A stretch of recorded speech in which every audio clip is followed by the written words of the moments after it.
asked by the non-Muslims is, in Islam, why are two women witnesses equal to one man's witness? Indicating that Islam degrades the woman. Let me tell you that the Quran, in no less than 5 places, talks about witnesses without mentioning the gender, whether male or female. Except in one place, the Quran specifies and says that 2 women witnesses is equal to 1 witness of man, and that is in Surah Baqarah, chapter number 2, verse number 282, which is the longest ayah, longest verse of the Quran. It is the part of the longest surah of the Quran, Surah Baqarah, and the verse number 282 is the longest verse of the Quran. And Allah subhanahu wa ta'ala says in the Quran that, Ya ayyuhallazina amanu, oh you believe, when you involve in any financial transaction involving future obligation for a fixed period of time, put it down in writing and get 2 men as witnesses amongst yourself. It further goes and says, if you can't find 2 men, then 1 man and 2 women.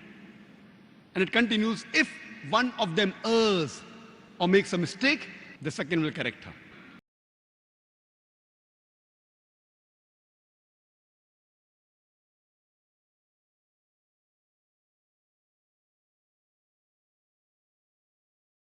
Now this verse of the Quran is exclusively talking about financial transactions and nothing else. Let me give you an example for better understanding. For example, if someone wants to undergo a surgery, maybe a major operation, the best for him would be that he takes the advice of 2 qualified surgeons. It is the best for safety. If he can't find 2 qualified surgeons, at least 1 qualified surgeon, MS or MCH, and 2 MBBS doctors. Because an MBBS doctor cannot do a major surgery. You can't have 4 MBBS doctors and do the surgery. Best would be 2 qualified surgeons who are master of surgery. If you can't find 2 qualified surgeons, master of surgery, at least 1 master of surgery and 2 bachelor of surgery. Similarly, in financial transaction, because in Islam, the financial burden is put on the shoulders of the man in Islam. The woman need not look after any financial burden.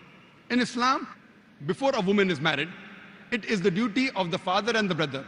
And after she's married, it is the duty of the husband and the son to look after lodging, boarding, clothing, and all financial aspects. So because of this, if it's an Islamic society, a man is more financially aware as compared to a woman. Because of this, in financial transaction, when you take witnesses, take 2 men. If you can't find 2 men, then 1 man and 2 women. Because if one of them errs, the Arabic word is tazil, makes a mistake. Some people translate as if one of them forgets. It's not forget. It is if one of the women makes a mistake, the second will correct her. There are several verses in the Quran which talk about witnesses without mentioning the gender. For example, Quran says in Surah Ma'idah, chapter number 5, verse number 106 to 108, that if death approaches you, put the will, the inheritance in writing, and take 2 witnesses. The gender is not mentioned. Quran says in Surah Talaq, chapter number 65, verse number 2, that when someone gives talaq, take 2 witnesses. The gender is not specified. Should be honest, should be just. Gender is not specified.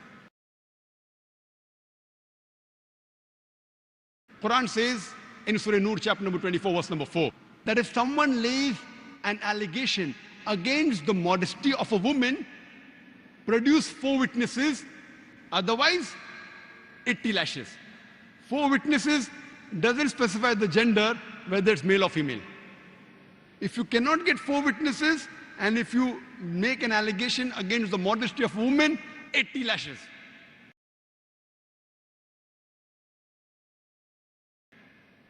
And one verse of the Quran is explicitly clear, which equates 1 male and 1 female. In Surah Nur, chapter number 24, verse number 6 says that if someone lays an allegation against the spouse or the husband lays allegation against the wife, and he does not have any evidences, no witnesses, his solitary evidence is sufficient.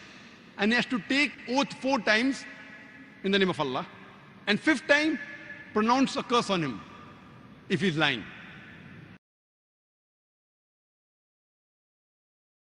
Immediately the next verse, after verse number 6 and 7 of Surah Nur chapter 24 verse number 8 says, but if the wife,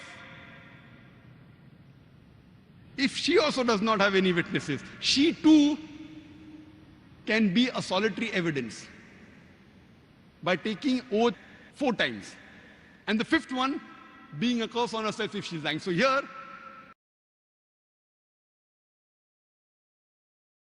it is clearly mentioned in the Quran that 1 female is equal to 1 male. So based on this, most of the fuqahas and the jurists, they agree that only in cases of financial transaction, witnesses of 2 women is equal to 1 man. And some jurists say that in cases of murder, where the nature of the female may be difficult for her to give evidence, maybe 2 women is equal to 1 man. But all the other cases, 1 woman is equal to 1 man witness. For example, in the starting of the month of Ramadan, in the sighting of moon, you require 1 witness. In the ending of Ramadan, you require 2 witnesses. It does not make a difference whether it's a male or a female. Only in some country it has to be a man, should have a beard of the standard fist, then only can you take the witness.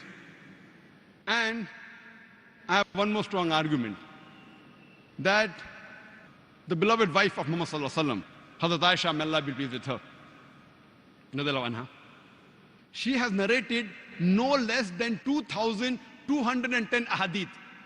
2,210 ahadith. And she was the only witness.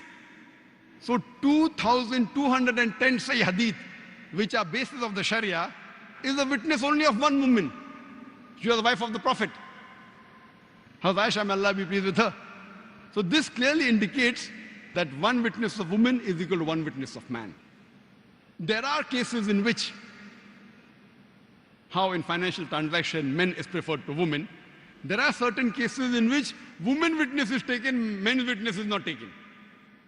For example, while giving the burial bath of a female Muslimah, witness should be a woman. A man cannot be a witness. Unless in certain conditions where it's a forest and there are no human beings, then the husband can be. But otherwise, generally, for the burial bath, for the janaza ghusl of a woman, the witness is accepted of a woman, not of a man.